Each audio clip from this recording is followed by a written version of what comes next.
Selamat datang di video ini. Nama saya Glory Fatan Diarang, NIM 67 2018 415.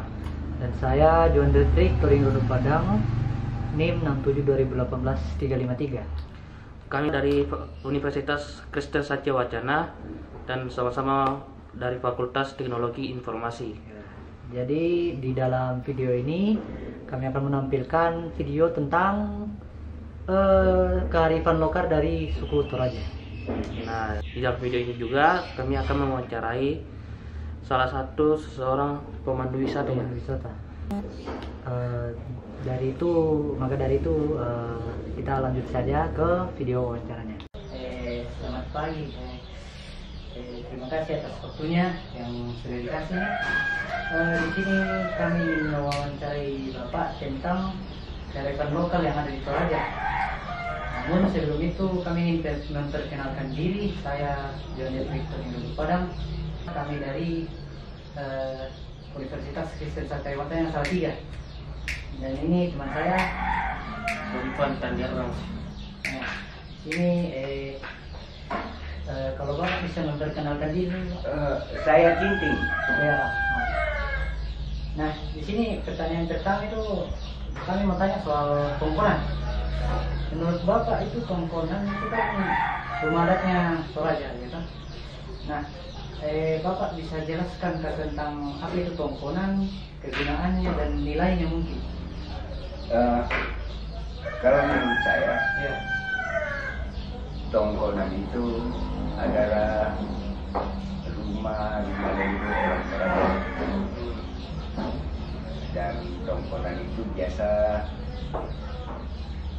dibagi dalam 4 bagian. Ada namanya tongkonan lain. Tongkonan lain itu rumah leluhur orang Toraja yang pertama. Kedua, ada namanya tongkonan Piesio Alu. Hampir bersamaan dengan rumah tongkonan lain, karena rumah tongkonan lain itu tempat pimpinan pertama orang Toraja. Kemudian Piesio Alu adalah yang mengajarkan etika adat kepada masyarakatnya. Jadi mereka satu kesatuan. Oke. Kemudian yang ketiga, tongkonan Kaparengesan. Setelah tahun 1672, kebersamaan orang Toraja sangat tinggi, sehingga setelah dia bisa mempertahankan tanah Matahari Allah dengan tanah Lepongan Bulan dari intervensi orang Sulawesi Selatan sendiri, yang kebetulan dipimpin oleh Anu Palaka pada waktu itu. Ya. Sehingga mereka yang ikut berjuang mempertahankan wilayah bersama-sama itu diberikan hak untuk otonomi di wilayahnya masing-masing. Ya. Sehingga muncullah tongkonan Kaparengesan. Setelah ada tongkonan Kaparengesan dengan level-levelnya, baru ada lagi tongkonan Batu Ariri. Tongkonan Batu Ariri itu adalah tongkonan yang dibikin oleh kakek dan nenek supaya anak cucunya tetap satu kesatuan. Ya. Jadi itu mungkin 4 generasi mereka bikin satu supaya mereka kenal, oh nenek laki-laki dari sini, nenek perempuan dari sini, mereka kan. Jadi gabung satu tongkonan gitu. Mereka bikin satu tongkonan karena nenek sendiri punya tongkonan sendiri, kakek sendiri punya tongkonan sendiri, supaya anak-anak tidak pusing. Mereka bikin lagi satu namanya tongkonan Batu Ariri.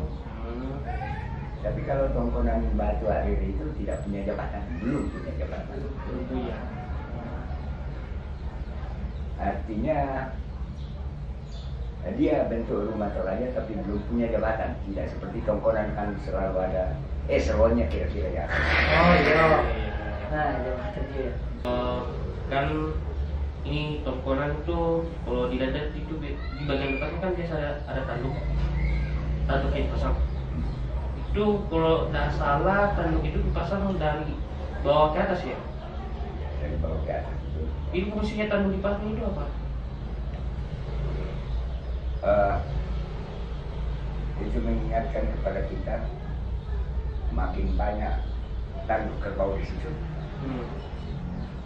makin banyak partisipasi masyarakat dan keluarga. Jadi salah lah barangkali kalau ada anak Toraja karena banyak Tongkonannya di situ, baru dia tahu bahwa dia sudah pernah bukan hanya bentuk kerbau tapi mungkin tenaga, pemikiran. Umpamanya ada acara kedukaan, kemudian di situ kan tokoh-tokoh adat dengan masyarakat ikut membantu melantang, bekerja dan seterusnya. Walaupun memang pengorbanan mungkin dari anak cucu ya, tapi tidak jadi itu kalau sudah ada. Mengingatkan kita kepada yang keluarga Tongkonan itu bahwa kita ini hidup selalu berdampingan dengan orang lain, karena kita banyak menerima bantuan. Kira-kira begitu. Lagi ya di Tongkonan itu kalau tidak kalau saya lihat itu biasanya kayak ukirannya kan, ukirannya dipasang. Ya, ukiran Toraja itu berpasangan, jadi ada yang perempuan, ada yang laki-laki.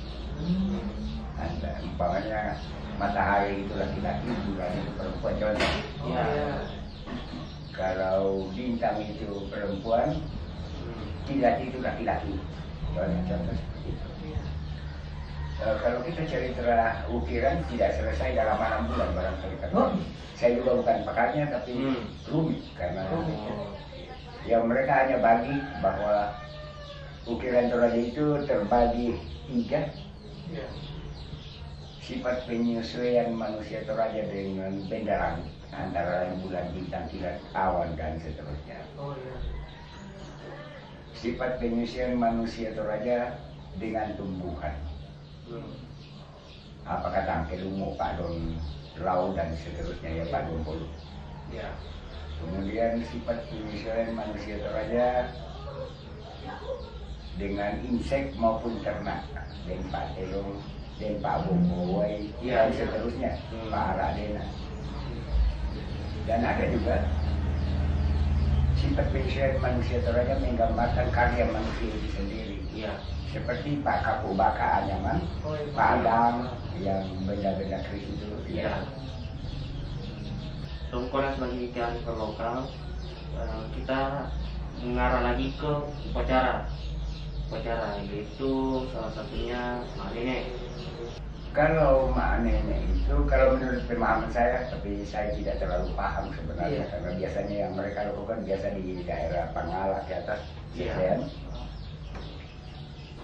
itu merenovasi kuburan termasuk isinya. Biasa jasad itu dibungkus kembali. Acaranya biasanya dimasak 2 hari. Kemudian diharapkan kepada semua rumpun keluarganya hadir. Tujuannya sebenarnya mereka saling mengenal di situ bahwa mereka satu keluarga. Hampir sama kalau Mangadara, kalau kurang ya. Tapi apa? Kalau menurut kepercayaan orang Toraja itu maknanya itu apa sih? Yang kayak misalnya ada nilai-nilainya di dalamnya. Inti dasar batin orang Toraja sebenarnya mereka yakin kalau kita memelihara jasad-jasad leluhur kita, mudah-mudahan arwah dari jasad itu bisa memberkahi masyarakat, bukan pribadi.